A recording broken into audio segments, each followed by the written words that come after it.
Good evening. I want to begin our time together by sharing what I believe to be one of the greatest tragedies of the human experience.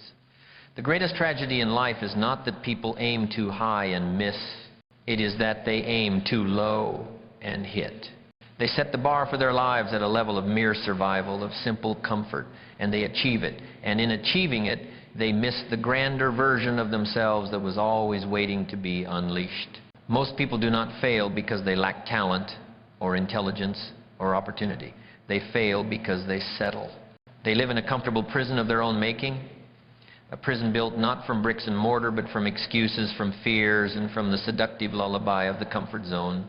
They are locked in, not by walls, but by their own thinking. You see, success is not a mystery. It is not a secret held by a chosen few. Success is a formula. It is a predictable result of a certain way of thinking, a certain way of living. But here is the hard, cold truth that most will never accept. Most will never follow the formula. Not because they can't, but because they won't. They will choose comfort over growth. They will choose distraction over discipline. They will choose excuses over action. Tonight, we are going to pull back the curtain on this formula. We are going to examine the foundational pillars upon which all great lives are built. This is not about motivation. This is about truth. So let us begin.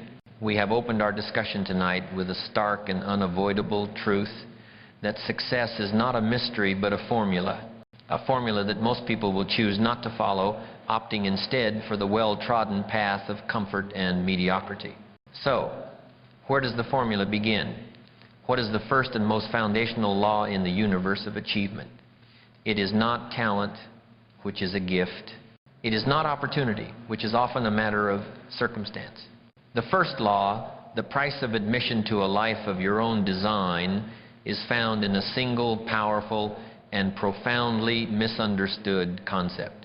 It is the pillar upon which all others are built.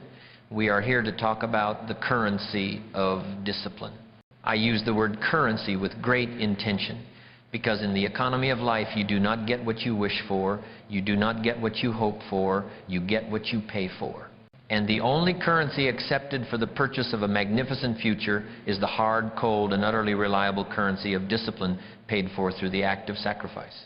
Here is a truth so fundamental that it should be etched into the mind of every person who desires more from life. If you do not pay the price for success, you will pay the price for failure. There is no escaping the payment. The only choice you have is which bill you wish to pay. Because life is a constant negotiation between two distinct and very different pains. On one hand, there is the pain of discipline. This is a clean pain, an honest pain. It is the sting of the early morning alarm piercing the comfort of your slumber. It is the burn of a muscle being pushed beyond its known limits, tearing so that it may grow back stronger. It is the quiet mental strain of focusing on a difficult book when 1,000 digital distractions are screaming for your attention. It is the pain of investment. It is the pain of growth. The remarkable thing about the pain of discipline is that it is a forward-looking pain. You are paying a small price today for a much larger reward tomorrow. It is a strategic, voluntary discomfort, and it is temporary. It lasts for an hour in the gym, for an evening of study, for a moment of saying no to a fleeting pleasure. But what it leaves in its wake is permanent. It leaves strength.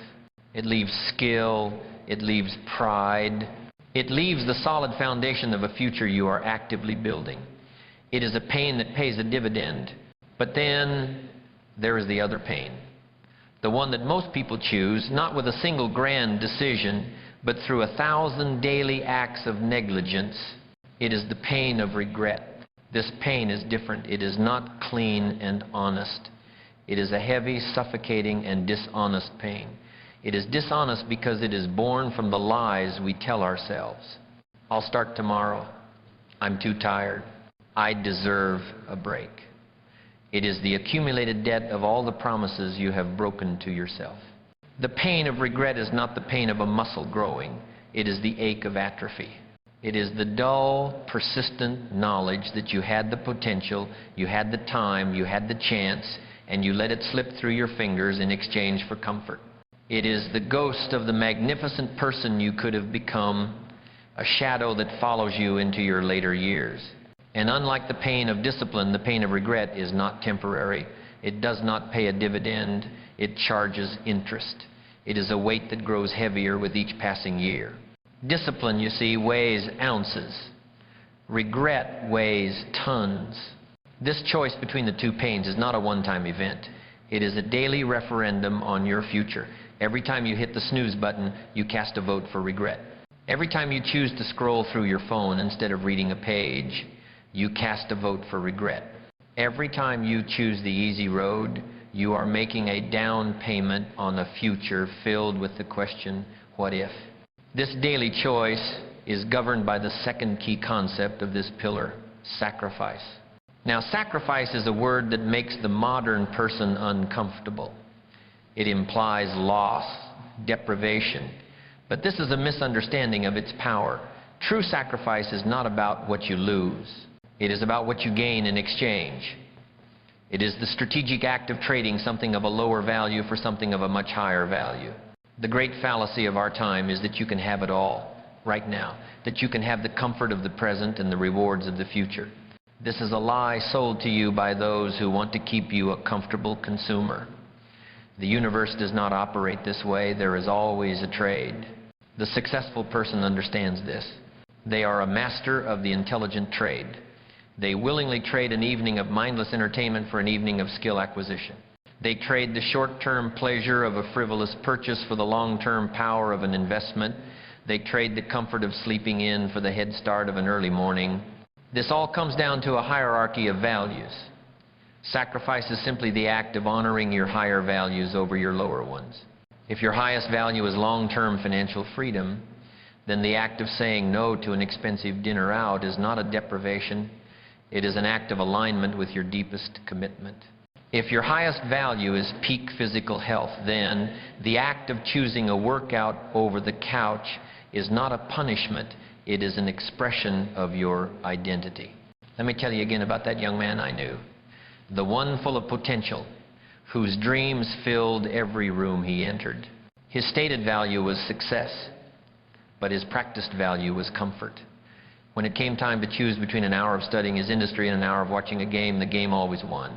When it came time to choose between saving $100 and buying a new gadget, the gadget always won. He was unwilling to make the trade. He wanted the rewards of a successful future, but he was only willing to pay the price of a comfortable present, and life does not accept that currency. His "I'll start tomorrow" was not a plan. It was a negotiation tactic with his own conscience. A tactic designed to preserve the comfort of today. And as the years passed, he found himself bankrupt. Not financially at first, but bankrupt in time, in potential, and finally in hope. He never made the sacrifices, and so life sacrificed his dreams for him. You must decide what you are willing to trade. What temporary pleasures are you willing to exchange for lasting rewards? Because that choice, that sacrifice, is the engine of all upward mobility in life. So, we have established the choice between the two pains and the necessity of sacrifice.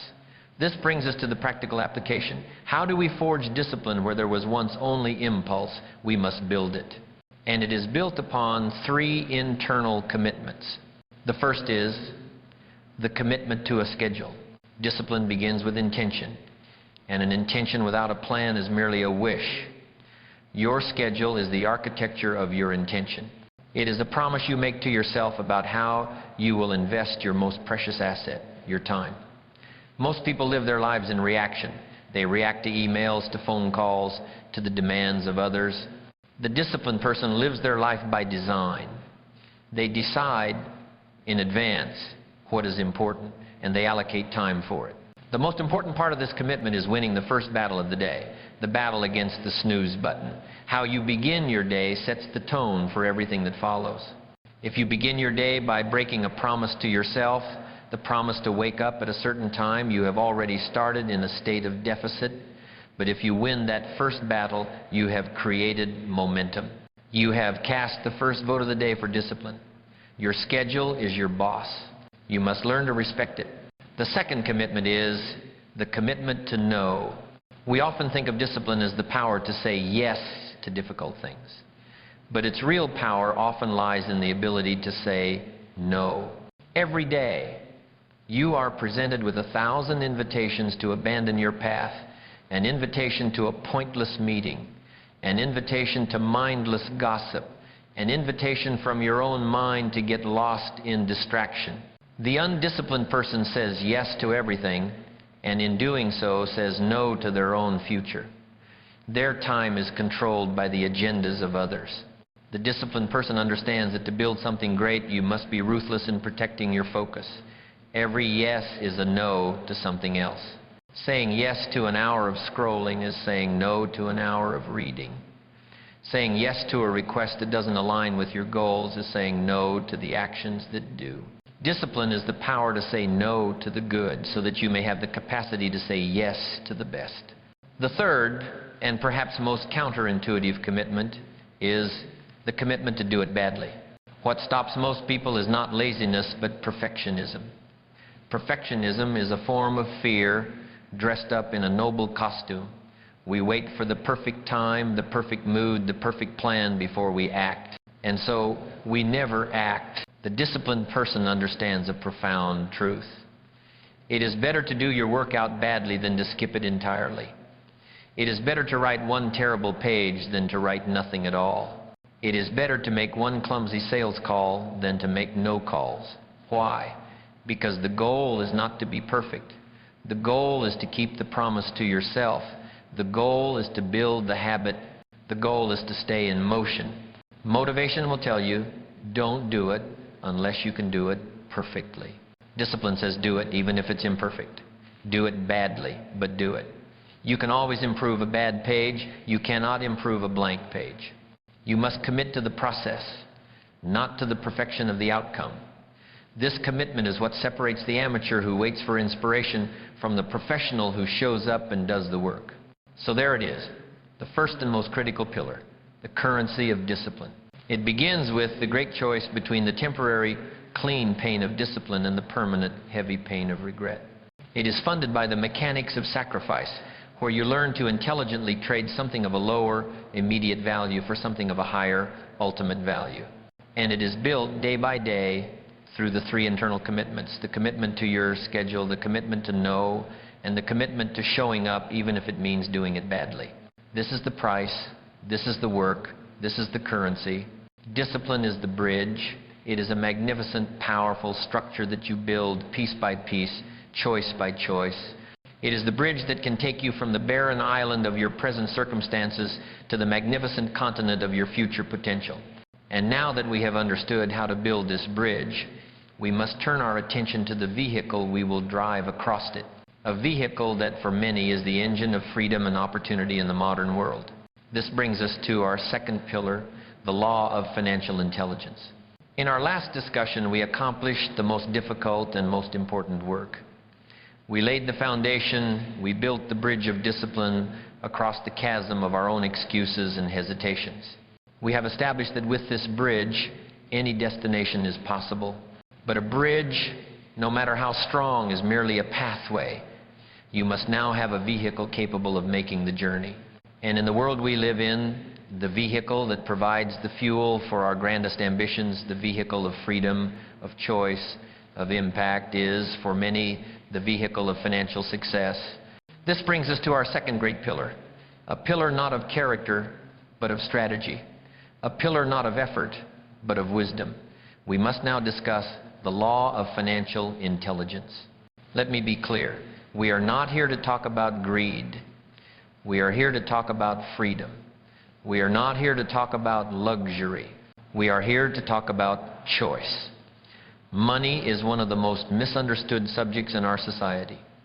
It is a source of stress, of conflict, of anxiety for the vast majority. Why?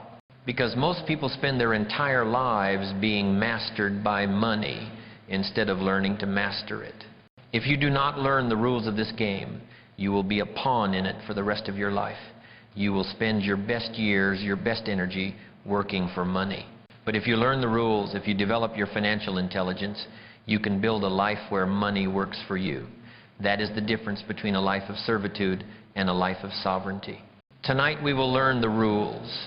We will deconstruct the philosophy of wealth into three distinct acts: the mindset shift, the mechanics of wealth, and the magnifier effect. All financial success begins not in the wallet, but in the mind. It begins with a fundamental shift in how you see yourself and your relationship with money. The vast majority of people operate under what I call the paycheck mentality. It is the great deception of the modern world. The process is simple. You trade your time, your life force, for a piece of paper called a paycheck. The moment that paycheck arrives, a sense of temporary relief washes over you. You then use that money to pay for the past your debts and the present your lifestyle. When the money is gone, a sense of anxiety sets in and you begin the cycle all over again, waiting for the next paycheck. This is the cycle of survival. You are a highly paid laborer on the plantation of your own life, always working, always earning, but never ever getting ahead. You are a consumer. Your primary financial activity is to consume. The wealthy have undergone a profound mindset shift. They have moved from the paycheck mentality to what I call the investor mentality. An investor does not see money as merely a reward to be spent. They see it as a tool to be deployed. They do not see themselves as laborers. They see themselves as the CEO of their own personal corporation. And the CEO's job is not to do all the work, but to allocate capital effectively to get the best return. Let me give you a powerful metaphor. Every single dollar you save is a worker, an employee. You are the general of an army of dollar bills. Every day, you have a choice. You can take your soldiers and send them on a suicide mission to buy a fancy coffee, a gadget you don't need, a dinner you can't afford. They go out and they never come back. Or you can be a brilliant general. You can take your soldiers and send them out into the world of investment. You send them out to battle, and their mission is to capture prisoners, interest, dividends, capital gains. And when they return, they do not return alone. They bring back prisoners who you then train to become new soldiers in your ever-growing army. This is the entire game. The poor and middle class spend their army. The wealthy compound their army. Let me tell you again of the two men. The first man made a fortune. He had a large army of dollar bills coming in every month, but he was a poor general. He sent his soldiers out on missions of consumption. The luxury car, the big house, the extravagant lifestyle. His army was constantly being depleted, sent out to die for the sake of appearances, and when his income stream faltered, he had no army left to defend him. He went broke. The second man started with a very small army, a tiny platoon. But he was a brilliant general. He lived modestly. He took every soldier he could spare and sent them on missions to capture more soldiers. He bought assets. He invested. His army was small at first, but it was constantly growing, constantly compounding. His soldiers were working for him day and night, even while he slept. And over time, his small platoon grew into a vast, unstoppable legion. He became financially free, not because of his income, but because of his strategy. He moved from being a consumer to being an owner. This mindset shift is then expressed through a simple mechanical process. To understand wealth, you do not need a complex degree in finance. You only need to understand two words. And if you understand these two words, you will understand more than most of the population. The words are assets and liabilities. Let me give you the simplest definitions you will ever hear. An asset is something that puts money in your pocket. A liability is something that takes money out of your pocket. That is all you need to know. Repeat it like a mantra. An asset puts money in your pocket. A liability takes money out of your pocket. The entire story of a person's financial life can be seen in the flow of money between these two ledgers. Let us look at the ledger of the poor and the middle class. Income comes in from a job. Where does it go? It flows immediately out to pay for liabilities. The car payment, the mortgage on a large house, credit card debt, student loans. These are things that take money out of their pocket every single month. By the end of the month, the income is gone. There is nothing left to buy assets. This is the financial rat race. Now, let us look at the ledger of the wealthy. Income comes in, often from multiple sources. And where does it go first? Before the bills, before the lifestyle. It flows directly into the asset column. They buy assets first. They buy stocks that pay dividends. They buy real estate that generates rent. They build businesses that produce profits. And what do these assets do? They put more money in their pocket. They generate new streams of income. And what do they do with that new income? They use it to buy even more assets, which in turn generate even more income. Do you see the pattern? It is a beautiful upward spiral of wealth. The poor and middle class buy liabilities they think are assets. The wealthy buy true assets. Let us talk about the two biggest financial decisions most people make, their house and their car. The majority believe their primary residence is their greatest asset. But is it? Does it put money in your pocket every month? No. It takes money out of your pocket. You pay the mortgage, the taxes, the insurance, the maintenance. It is a liability. A wonderful place to live, perhaps, but a financial liability nonetheless. The financed luxury car is perhaps the greatest wealth destroyer ever invented. It is a liability that depreciates in value the moment you drive it off the lot, while simultaneously taking a large sum of money out of your pocket every single month. It is a monument to financial illiteracy. The wealthy understand this. They may live in nice houses and drive nice cars, but they buy them after their assets have generated enough income to pay for them. The assets pay for the liabilities. The poor and middle class use their own labor and their own time to pay for their liabilities. It is a fundamental difference in strategy. This brings us to the final and most crucial act in our study of financial intelligence. It addresses the most common excuse, the greatest misunderstanding that keeps people trapped. It is the myth of more money. If only I had a raise. If only I had a better job. If only I won the lottery. People believe that more money is the answer to their financial struggles. The truth is, more money does not fix bad financial habits. More money magnifies the habits you already have. Money is a magnifying glass. It does not change you. It reveals who you truly are. It amplifies your existing character and your existing habits. If you are a disciplined, intelligent manager of a small amount of money, more money will make you incredibly wealthy. If you are an undisciplined, foolish manager of a small amount of money, more money will make you spectacularly broke. We have all heard the stories of lottery winners. They receive a windfall of millions. They have more money than they ever dreamed of. And within 3 to 5 years, the vast majority of them are in a worse financial position than they were before they won. Why? Because the sudden influx of cash was poured into a mind without financial intelligence. They had the money, but they did not have the mindset of the wealthy. They used the magnifying glass to amplify their poor habits of consumption, and it led to their financial ruin. The skills required to manage your first $1,000 are the exact same skills you will need to manage $1 million. The discipline of living below your means, the wisdom to know an asset from a liability, the patience to let your investments compound. You do not wait until you have a lot of money to start practicing good financial habits. You practice good financial habits with the little you have so that you may deserve more. Life is a test, and if you cannot pass the test with $1,000, the universe will not entrust you with $100,000. Your journey to financial freedom does not begin when you get a raise. It begins when you decide to become a student. It begins when you pick up a book on investing. It begins when you start tracking every dollar you spend. It begins when you make the decision to buy your first asset, no matter how small. So there it is. The second great pillar of a successful life, the law of financial intelligence. It begins with the mindset shift, where you evolve from a consumer who spends their army of dollars to an owner who compounds it. It is put into practice through the mechanics of wealth, where you focus all your energy on acquiring assets that put money in your pocket, not liabilities that take it out. And it is governed by the magnifier effect, understanding that more money will only amplify the habits you practice today. This is not a get-rich-quick scheme. This is a get-rich-for-sure system built on timeless principles.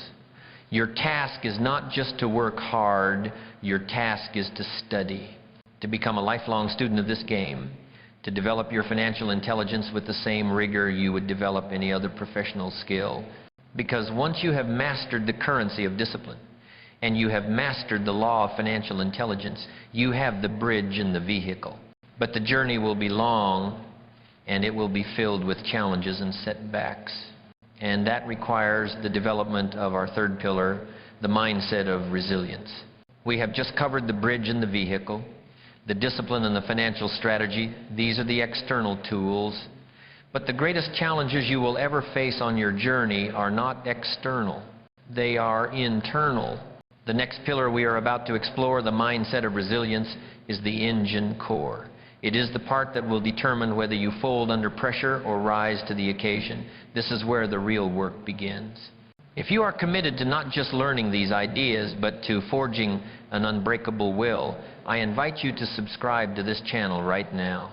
Consider it a commitment to your own resilience, a declaration that you are ready for the deeper work.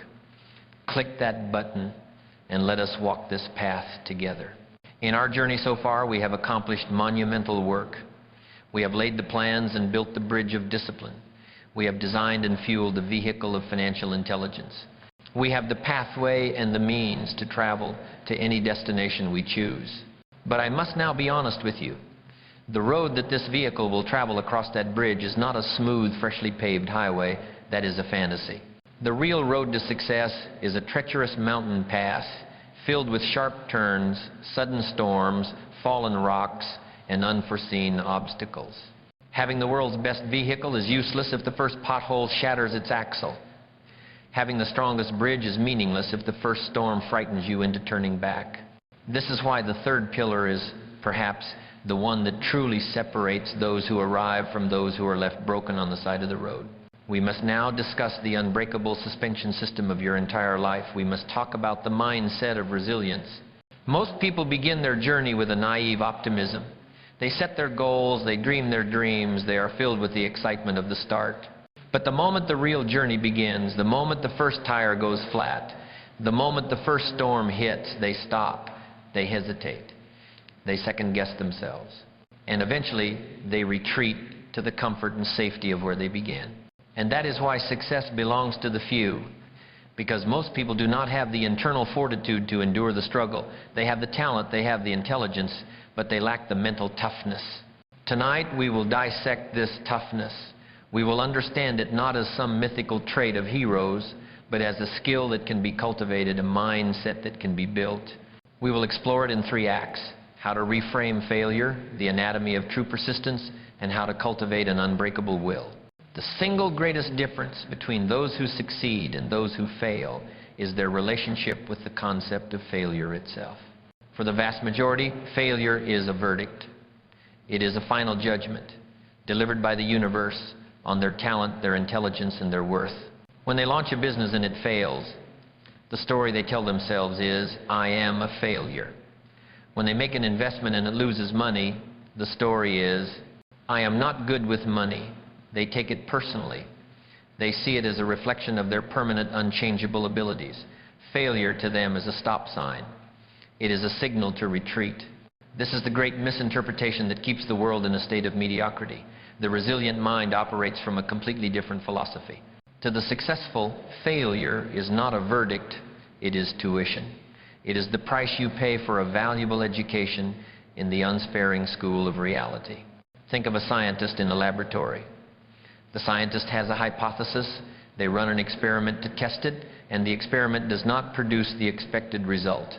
Does the scientist throw their hands up in the air and declare, "I am a failure as a scientist"? Of course not. That would be absurd. The failed experiment is not a verdict. It is simply data. It is valuable information. It tells the scientist this particular path is not the correct one. It has narrowed the field of possibilities and pushed them closer to the truth. The failure is an essential part of the process of discovery. You must learn to become the scientist of your own life. Every failure is an experiment that produced a result you didn't want. Your only job is to analyze the data without emotion. Why did the business fail? Was it the product, the marketing, the timing? What did this failure teach me? What is the lesson I have just paid for? Let me tell you again about the man who had every reason to quit. The man who tried to start a business and it failed. He lost his money, he lost his time, he faced the judgment of his peers. Now, the majority would have stopped there. They would have accepted the verdict. You are not meant to be an entrepreneur. But his mindset was different. He treated that first failure as his bachelor's degree in business. He analyzed the data. He realized his product was good, but he knew nothing about marketing. He paid his tuition. So he tried again. He focused on a new marketing strategy, and he failed again. This time the marketing was better, but his operations were inefficient. He was losing money on every sale. The world now saw him as a two-time loser. But he saw it as earning his master's degree.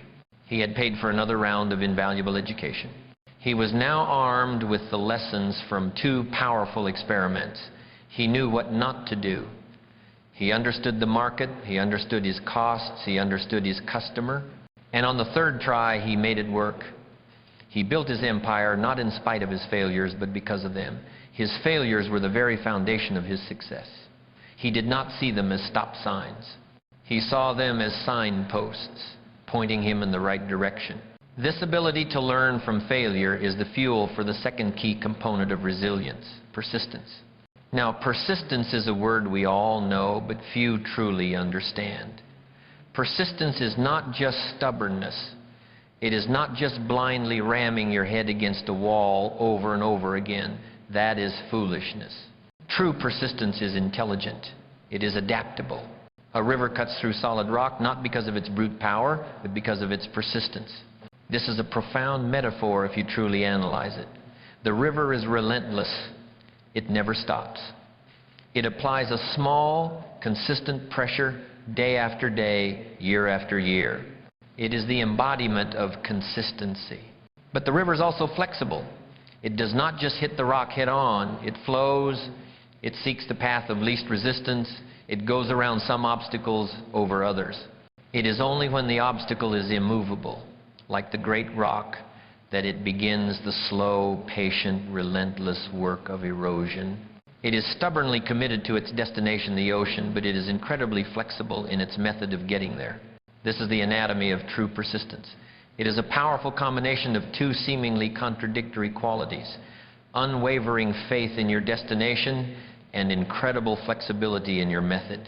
You must have absolute, unshakable belief in your long-range goal. This is the why that gets you through the hard times. But you must be willing to learn, adapt, and change your strategy when the data, your failures, tells you that your current path is not working. The man who failed twice was persistent not because he kept doing the same thing, but because he kept pursuing the same goal while intelligently changing his approach. The opposite of persistence is not quitting. The opposite of persistence is parking.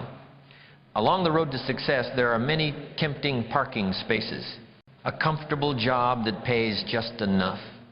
A small success that makes you feel complacent. A setback that makes you tired and want to take a break. These parking spaces are where dreams go to die. Most people start their journey with energy, but somewhere along the way they get tired. They slow down. They pull into one of these comfortable parking spaces.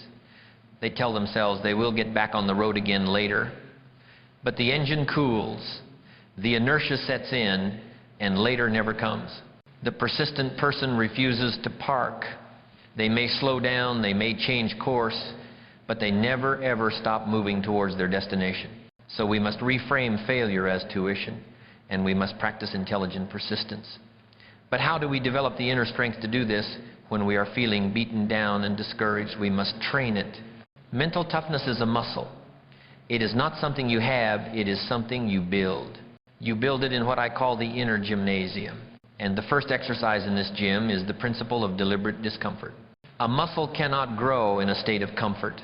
It only grows when it is subjected to a stress that is just beyond its current capacity. Your willpower, your resilience is the same. You cannot build mental toughness by living an easy life. You must intentionally and strategically introduce small, manageable discomforts into your daily routine. This is the practice. Wake up 30 minutes earlier than you need to. Take a cold shower. Make the sales call you are dreading first thing in the morning. Read a challenging book instead of watching a comfortable show. Do one more repetition at the gym than you think you can. Each of these small acts is a workout for your resilience muscle. Each time you choose a small, voluntary discomfort, you are telling your mind, I am in control, not my fleeting feelings. You are building the capacity to handle the much larger, involuntary discomforts that life will inevitably throw at you. The second exercise in this gym is to become the gatekeeper of your own mind. The real battle is not fought in the marketplace. It is fought in the 6 inches between your ears. It is the battle of your own inner dialogue. When you fail, a voice will inevitably appear, the voice of doubt. See, I told you you weren't good enough. It's time to quit. The undisciplined mind allows this voice to take over. The resilient mind has trained for this moment. They have become a gatekeeper. They hear the voice, they acknowledge it, and then they talk back to it with a prepared, logical response. This is not a verdict. This is tuition. The experiment has produced data. Now, what is the lesson? You must consciously cultivate the voice of the scientist and the strategist within you so that it is louder than the voice of fear and doubt. Finally, the third exercise is to control the power of your association. You cannot maintain a resilient, persistent, positive mindset if you spend your time surrounded by people who are weak, complaining, and cynical. Association is powerful. If you are around people who quit at the first sign of trouble, quitting will start to seem normal. If you are around people who see every obstacle as an insurmountable problem, you will begin to see the world that way too. You must be ruthless in protecting your mental environment. Seek out people who have faced adversity and overcome it. Associate with those who see failure as feedback. The strength of your community will become your own. This, then, is the third pillar, the mindset of resilience. It begins by reframing failure, seeing it not as a verdict on your worth, but as the tuition you pay for your education. It is powered by the anatomy of persistence, the relentless, adaptable force of the river that is stubbornly committed to its destination but flexible in its path. And it is built day by day in the inner gymnasium through deliberate discomfort, by controlling your inner dialogue, and by guarding your associations. This pillar is the unbreakable core of your being. It is the inner strength that will protect your discipline and your financial plan when the storms of life hit. It is what ensures that a setback is a temporary event, not a permanent identity. And once you have this unbreakable core, you are now prepared to properly understand the true nature of the destination you are building towards. You are ready to distinguish between the fragile image of success and the solid, resilient reality of true wealth. This brings us to our fourth pillar, the reality of wealth. In our last pillar, we forged the unbreakable core. We developed the mindset of resilience, the inner fortitude to withstand the inevitable storms of life. We learned to see failure not as a verdict, but as tuition. We learned the intelligent persistence of the river that cuts through rock. We have built a person who cannot be easily broken. But a resilient person living in a fragile financial house is still in a precarious position. Your inner strength must be matched by an outer structure of equal strength. True wealth is not just a large number, it is a resilient number. It is a fortress built of stone that can withstand the winds of economic change, not a house of cards that collapses at the first gust. This brings us to our fourth and perhaps most misunderstood pillar. We must now explore the profound difference between the illusion of success and the substance of it. We must discuss the reality of wealth. You see, every single person who earns $1 is playing a financial game, whether they know it or not. The problem is, most people are playing a game they are destined to lose because they don't even know the rules of the true objective. There are two games being played simultaneously on the same field of life. The first, played by the vast majority, I call the game of appearances. The second, played by the successful few, I call the game of accumulation. Your choice of which game to play will have a greater impact on your long-term freedom and peace of mind than almost any other decision you make. Tonight we will become masters of both games, not so that you can play the first, but so that you can recognize it, reject it, and commit your life to the second. Let us first examine the game that 95% of the population is playing, the game of appearances. What is the psychology of the player in this game? It is driven by insecurity. It is fueled by social pressure. It is the desperate need for external validation. The primary goal is not to be rich, but to look rich to other people. The audience for this game is everyone else. The rules of this game are unwritten, but universally understood. The first and most important rule is this: your lifestyle must always match or preferably exceed your income. The moment you get a raise, you must acquire a new payment. A bigger house, a fancier car, a more expensive vacation. You must signal to the world that you have moved up a level. The mechanics of this game are simple. You finance liabilities. You confuse spending with status. You believe that the things you own are a reflection of your worth. You work all week and then you spend the weekend spending the money you just earned to recover from the stress of earning it, often to impress people who are busy trying to impress you. And what is the scoreboard in this game? It is the envy of your neighbors. It is the number of likes on a photo of your new car. It is the fleeting applause of an audience that is too busy worrying about their own performance to truly care about yours. The inevitable outcome of this game is what I call the fragile fortress. From the outside, it looks magnificent. The big house, the 2 luxury cars in the driveway, the designer clothes. It is a fortress of success. But it is a fortress made of cardboard and held together with the glue of debt. It is completely hollow. One gust of wind, a job loss, a medical emergency, an economic shift, and the entire structure collapses. The life built on the game of appearances is a life of high income but zero net worth. It is a life of constant hidden suffocating stress. It is a life of being one paycheck away from disaster. It is a theater, a performance, and the actor is exhausted. Now, let us turn our attention to the other game. The game played by the quiet, the patient, the truly successful, the game of accumulation. The psychology of this player is entirely different. It is driven not by insecurity, but by a desire for sovereignty. It is fueled not by social pressure, but by a long-range vision. The primary goal is not to look rich, but to become free. The audience for this game is not the outside world. The audience is their future self. The rules of this game are also simple, but they are a complete inversion of the other game. The first and most important rule is this: your investment rate is infinitely more important than the size of your income. The mechanics are the opposite of the other game. You live below your means, you prioritize the acquisition of assets, and you harness the silent, unstoppable power of compounding. This player doesn't ask, what can I buy to impress people? They ask, what can I buy that will work for me while I sleep? The scoreboard in this game is private. It is your personal balance sheet, the growth of your asset column, the numbers that only you need to see. It is a game of substance, not of symbols. Let me tell you again about the man who lived in the same modest house for decades, even after he became a multimillionaire. He was playing the game of accumulation. His neighbors, with their new cars every 2 years and their extravagant vacations, were playing the game of appearances. I can imagine them looking over the fence and feeling a bit sorry for him. Poor guy, they might have thought, works so hard but never seems to get ahead, still driving that 10-year-old car. They were looking at the scoreboard of their game and trying to judge him by it. But he wasn't even on their field. He was on a different field, playing a different game, with a different set of rules. While they were spending their income on payments for depreciating liabilities, he was quietly taking his income and buying another piece of real estate, another block of shares in a solid company, another small business. He was building in silence.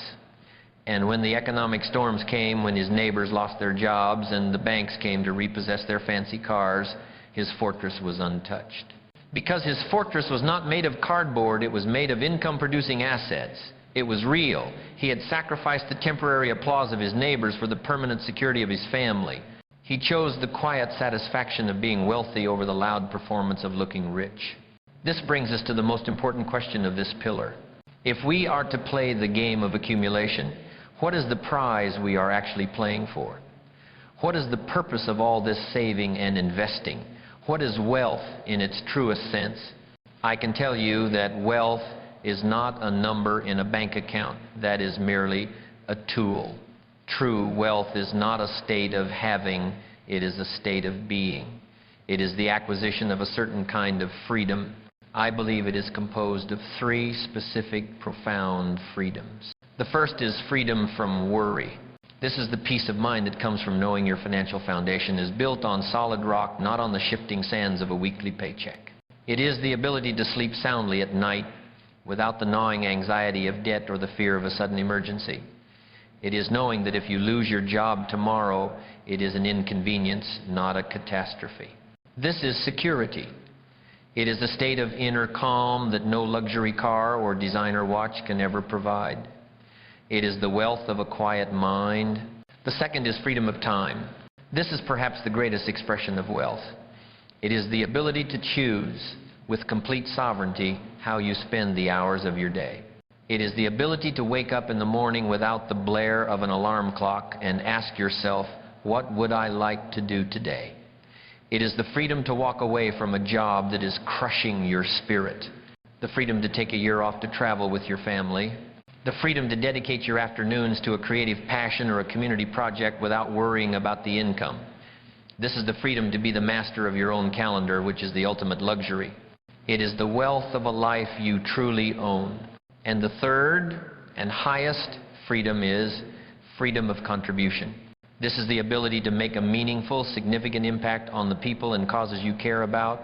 It is the freedom to generously support your family, the freedom to write a large check to a charity that is doing important work, the freedom to fund a new business, to create jobs, to solve a problem in your community. It is the ability to build something, a foundation, a company, a legacy that will continue to provide value to the world long after you are gone. This is the freedom to give. It is the wealth of a life that matters. Security, choice, and impact. Freedom from worry, freedom of time, and freedom of contribution. This is the prize. This is the reality of wealth. It is not about impressing others. It is about liberating yourself.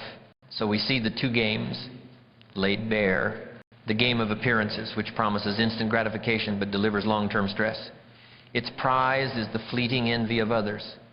Its reality is a fragile fortress of debt. And the game of accumulation, which requires short-term sacrifice but delivers long-term freedom. Its prize is security, choice, and impact. Its reality is a quiet, resilient fortress of assets. Every dollar that passes through your hands is a vote. You are casting a vote for which game you are playing. The car payment is a vote for the game of appearances. The investment in a mutual fund is a vote for the game of accumulation.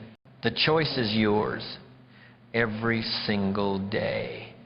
The world will tempt you with all its shiny objects and loud advertisements to play the first game, but your future self is quietly begging you to play the second.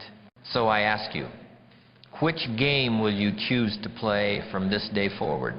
Because when you have chosen the right game and you are building this resilient fortress of true wealth, you will discover that the most precious asset you are liberating is not your money, it is your time. And this brings us to our fifth and critically important pillar, the mastery of time. In our last pillar, we journeyed to the very heart of success and discovered its ultimate prize. We distinguished between the fragile theater of looking rich and the resilient reality of being wealthy.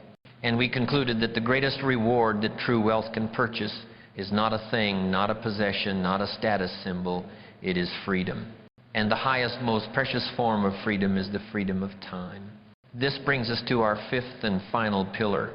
It is the one that underpins all others, for without it, nothing else can be built. We must now discuss the most valuable, most elusive, and most unforgiving asset you will ever possess. We must discuss the mastery of time. Think about this.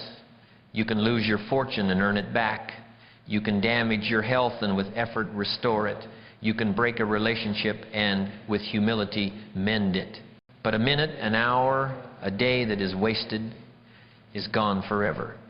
It can never be recovered. It is the one truly non-renewable resource in your life. Time is the great equalizer. The rich and the poor, the young and the old, the educated and the uneducated, we are all granted the same 24 hours each day. It is the raw material of life itself. And yet, the profound difference in the quality of human lives comes down to how this raw material is used. Tonight, we will dissect this ultimate asset. We will explore the psychology of why we waste it, the mindset required to master it, and the practical application for becoming the architect of your own days. This is not about productivity hacks. This is about a philosophy of living. If time is so obviously precious, why are we so casually wasteful with it? The answer lies in a series of profound psychological deceptions. The first is what I call the illusion of abundance. A single day feels long. A week feels longer. and a lifetime feels practically infinite. When you are young, you believe you have an endless ocean of time stretching out before you, and so you spend it carelessly. You tell yourself, I'll start tomorrow. I'll get serious next month. I have my whole life ahead of me. You are suffering from a poverty of the present, masked by an illusion of wealth in the future. You trade a valuable, tangible today for a mythical, imaginary tomorrow. And one day, you wake up, and the ocean of time you thought you had has dwindled to a small pond, and you are left wondering where it all went. This illusion makes you vulnerable to the modern thieves of time. These are not criminals who break into your house. They are far more insidious. They are the thieves who break into your mind and steal your life minute by minute. There is the thief of triviality. This is the thief of the endless scroll, the meaningless news cycle, the celebrity gossip, the pointless online arguments. It is the thief that whispers, just 5 more minutes. And 5 minutes becomes an hour, and an hour becomes an evening, and an evening becomes a life of passive consumption, not active creation. Then there is the thief of ambiguity. This thief thrives in the fog of unclear goals. When you don't know exactly what you want, you drift. You spend hours in indecision. You start one thing, then another, but never finish. A lack of clarity is a breeding ground for wasted time. And then there is the most polite and dangerous thief of all, the thief of yes. This is your inability to say no, the inability to protect your own priorities. You say yes to a request that doesn't serve your goals. Yes to a meeting that could have been an email. Yes to a social event you don't want to attend. Every time you say yes to someone else's low priority request, you are implicitly saying no to your own high priority work. These thieves lead us to the most common and most dishonest phrase in the modern vocabulary, I don't have time. You must understand that this phrase is a lie. You have time. You have the exact same 24 hours in a day that was given to Michelangelo, to Thomas Edison, to every great achiever in history. When you say, I don't have time to read a book, what you are actually saying is, reading a book is not a priority for me. When you say, I don't have time to start a business, you are saying, starting a business is not a priority. When you say, I don't have time to exercise, you are saying, my health is not a priority. You must be honest with yourself. It is never a question of having time. It is only ever a question of priorities. And until you confront this lie, you will remain its victim. To break free from this deception, you must undergo a radical mindset shift. You must stop thinking of yourself as a time spender and start thinking of yourself as a time investor. What is the difference? A spender uses a resource for immediate, short-term gratification with no expectation of a future return. You spend $5 on a coffee, you enjoy the coffee, and the $5 is gone forever. The majority of people treat their time this way. They spend their hours on activities that provide a fleeting sense of pleasure or distraction, but yield no future value. An investor uses a resource to purchase an asset that will provide a return in the future. You invest $5 in a stock, you sacrifice the immediate pleasure of the coffee for the potential of that $5 to grow into $10 or $20 or $100. You must begin to look at your 24 hours not as a currency to be spent, but as a portfolio to be invested. Every single hour is a unit of capital. And you, as the fund manager of your own life, must decide where to allocate that capital for the best long-term return. To help with this, you can divide your activities into 4 categories of investment. First, there are high-return investments. This is time spent on activities that have a compounding long-term benefit, learning a new skill, reading a challenging book, strategic planning for your business or your life, deep focused work on your most important project, nurturing a key relationship, taking care of your physical health. This is the blue chip stock of your time portfolio. Second, there are low return investments. These are necessary maintenance tasks. Answering routine emails, commuting, running errands, paying bills. They must be done, but they do not significantly grow your future. The goal of a smart investor is to minimize or make these tasks as efficient as possible. Third, there is managed speculation. This is your leisure. True rest, time spent with family, hobbies that recharge your spirit. This is an important part of a balanced portfolio. But it must be managed. The danger is when speculation turns into the majority of your portfolio. And fourth, there is total loss. This is time that is utterly wasted, complaining, worrying about things you cannot control, mindless scrolling, gossiping.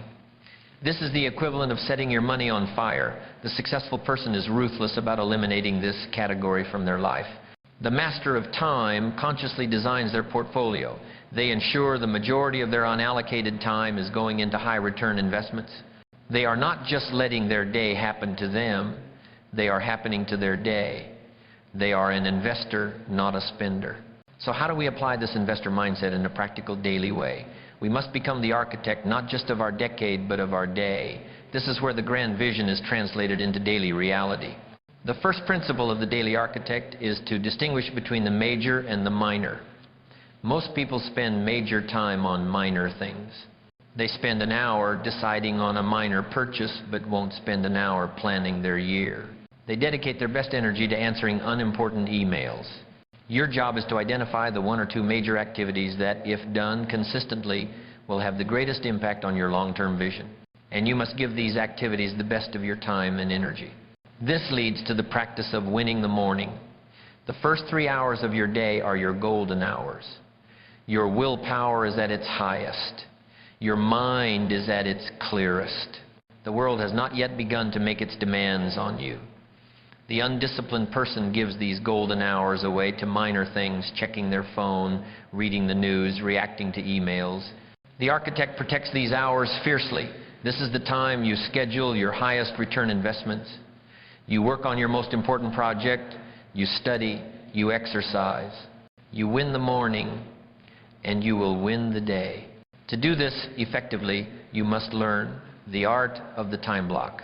A to-do list is a list of wishes. A schedule is a plan of action. You must take your major items and give them a specific block of time in your calendar. You turn a vague intention like, I should work on my business plan, into a concrete appointment. From 6 a.m. to 7:30 a.m. on Tuesday, I will be working on the financial projections for my business plan.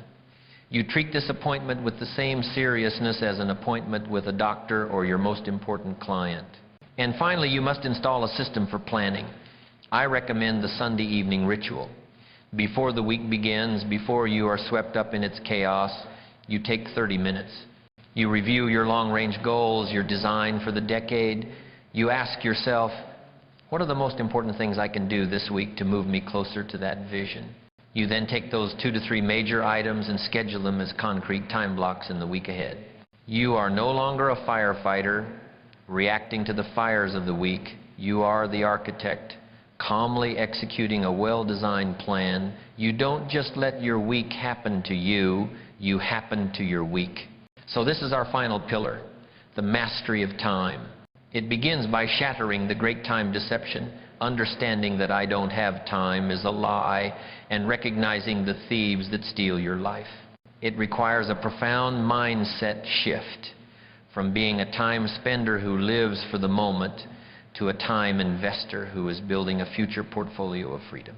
And it is put into practice by becoming the architect of the day, distinguishing the major from the minor, winning your mornings and planning your weeks with intention. We have now examined all the great pillars. We have learned to pay the price with discipline. We have learned the rules of money with financial intelligence. We have built an unbreakable core with a mindset of resilience. We have distinguished the illusion from the reality of wealth, and now we understand how to manage our ultimate asset, time. You have the formula. You have the blueprint. You can make more money, but you cannot make more time. Therefore, time is the ultimate currency. How you invest this final non-renewable resource will determine the entire quality, trajectory, and legacy of your one and only life. The only thing that remains is the final choice. And so, we have come to the end of our journey through the great pillars of a successful life. We began by establishing the first law of all achievement, the currency of discipline, understanding that we must choose the clean pain of effort over the heavy, permanent weight of regret.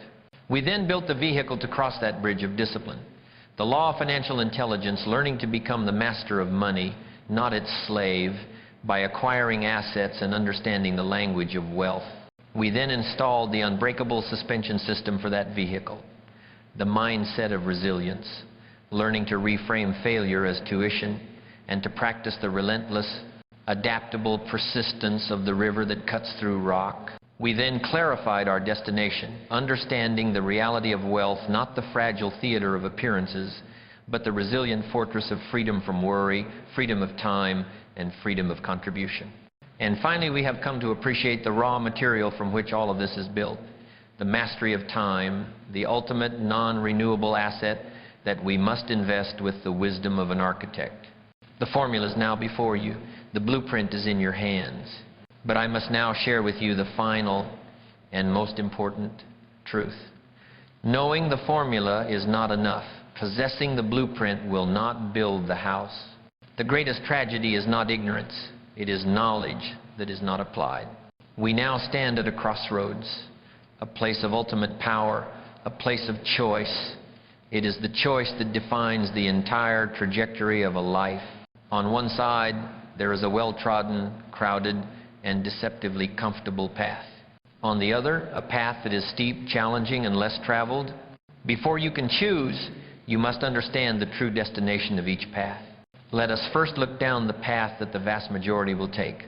I call this the path of the many, or the default future. It is the path you will find yourself on if you simply do nothing. It is the path of drifting. What does a life on this path look like, built on the rejection of the pillars we have discussed? A life without discipline is a life of servitude. You are a slave to your moods, your feelings, your appetites. You wake up and ask, what do I feel like doing? Not what needs to be done. Your days are a chaotic series of impulses and reactions. Your great ambitions remain perpetually in the land of tomorrow. And as the years pass, the quiet, gnawing pain of regret begins to accumulate, a heavy fog that settles over everything. A life without financial intelligence is a life of quiet desperation, no matter the size of your paycheck. It is the life of the hamster wheel. You run faster and faster, earning more and more, only to find that your expenses have run even faster. It is a life of stress, of owing your soul to the company store, of being one unexpected bill away from panic. It is the illusion of wealth, where the magnificent car in the driveway is owned by the bank, and the peace of mind you crave is a commodity you can never afford. A life without resilience is a life lived in a very small room. It is a life governed by fear. The fear of failure keeps you from starting the business. The fear of rejection keeps you from asking for the promotion. The fear of losing keeps you from investing. You see every setback as a verdict on your worth, and so you structure your life to avoid all challenges. You aim low, and you hit it, and you call this safety, not realizing it is a self-imposed prison. A life spent chasing the appearance of wealth is a life of performance. It is an exhausting theater where you are the lead actor, director, and stagehand. You are constantly managing your image, curating your possessions, seeking the applause and envy of others. But when the curtain falls at night and you are alone with your debts and your anxieties, the applause is silent. It is a hollow life, spent trying to impress an audience that is too busy trying to impress you. And a life without the mastery of time is the greatest tragedy of all. It is a life that, when looked back upon, is a blur of distraction, a collage of wasted weekends, of evenings lost to the television, of hours surrendered to the endless scroll. It is to arrive at the age of 50 or 60 or 70 and to be struck by a horrifying realization, I have had the time, but where is the life? This is the destination of the path of the many. It is not a life of overt catastrophe. It is, for most, a life of quiet disappointment. A life where the gap between the person you became and the person you could have been becomes an unbridgeable chasm. It is the life of the unused potential, the unsung song. It is the hard price of an easy life. But there is another path. It is right there before you. It is less crowded. The entrance is guarded by the twin gatekeepers of discipline and sacrifice. This is the path of the few, and it leads to the designed future. What does a life on this path look like? Built upon the embrace of the 5 pillars. A life built on discipline is a life of freedom and profound self-respect. It is the quiet power that comes from knowing that you are the master of your own will. It is the confidence that is born from keeping the promises you make to yourself. It is a life of momentum, where small daily habits compound into massive, life-altering achievements. It is a life where your actions are aligned with your intentions. A life fueled by financial intelligence is a life of ever-expanding options. It is the peace of mind that comes from being the master of your money, not its slave. It is the joy of watching your army of dollar bills grow, working for you day and night. It is the power to say no to a tyrannical boss, to say yes to a worthy opportunity, to generously support the people and causes you love. It is a life where money is not a source of stress, but a tool for creation. A life forged by resilience is a life of quiet strength. It is the life of the scientist who sees every setback as data. It is the life of the river, which relentlessly finds its way to the ocean. It is the calm confidence of a person who is not afraid of storms because they have learned how to navigate discernance. It is a life that does not break under pressure but grows stronger. It is an anti-fragile life. A life spent building the reality of wealth is a life of substance and security. It is a life free from the exhausting need for external validation. It is the quiet dignity of the man who is building a stone fortress while others are constructing cardboard castles. It is the liberation of knowing that your security is real, not an illusion financed by debt. And a life of mastered time is a life of purpose. It is a life of intention. It is to look back on a week, a year, a decade, and to see not a blur of wasted hours, but a series of deliberate, well-invested blocks of time that were used to build the skills, the assets, the relationships, and the legacy you chose. It is to arrive at the end of your life and know that you did not just spend your time, you invested it wisely. This is the destination of the path of the few. It is a life of freedom, of purpose, of strength, and of peace. It is not an easy life, but it is a life that is truly, deeply good. So there they are, the 2 paths, the 2 potential futures, the default future and the designed future. And you stand now at the point of divergence, the point of choice. And here is a critical truth. The path of the many requires no decision. It is the default. It is the path you will end up on if you close this video and do nothing. It is the path of gravity. But the path of the few, that path requires a conscious, deliberate, and powerful choice. It requires a decision. The word decision comes from a Latin root, decidere, which means to cut off. A true decision means cutting off all other possibilities. It is not a wish. It is not a preference. It is not a hope. It is a commitment. It is the declaration, this is how it will be. This decision cannot be made someday. Someday is the address of the broke, the unhappy, and the unfulfilled. The decision must be made now, and it must be followed by immediate action. A decision without action is merely a new form of delusion. So I am going to give you your first assignment on this new path tonight, not tomorrow. Take out a clean piece of paper at the top, write the end of my default life. And then I want you to make 3 declarations. First, a declaration of discipline. Write down the one small, easy to do, easy not to do habit that you will begin tomorrow morning, no matter what. Second, a declaration of financial intelligence. Write down the one frivolous recurring expense, a liability that you will cut, effective immediately, and redirect that money, no matter how small, into an asset or savings. Third, a declaration of time mastery. Look at your schedule for tomorrow and find 1 hour that is currently allocated to a total losses activity, mindless scrolling, trivial entertainment, and schedule a high return investment in its place. Reading a book, planning your week, learning a skill. This is not a grand gesture. It is a small, tangible first step. It is the first turn of the wheel. It is your vote, cast not in words, but in action for the designed future.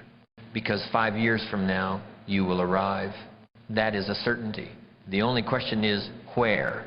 Will you arrive in 5 years in the exact same place you are today, only 5 years older, with the same problems, the same excuses, the same quiet ache of regret?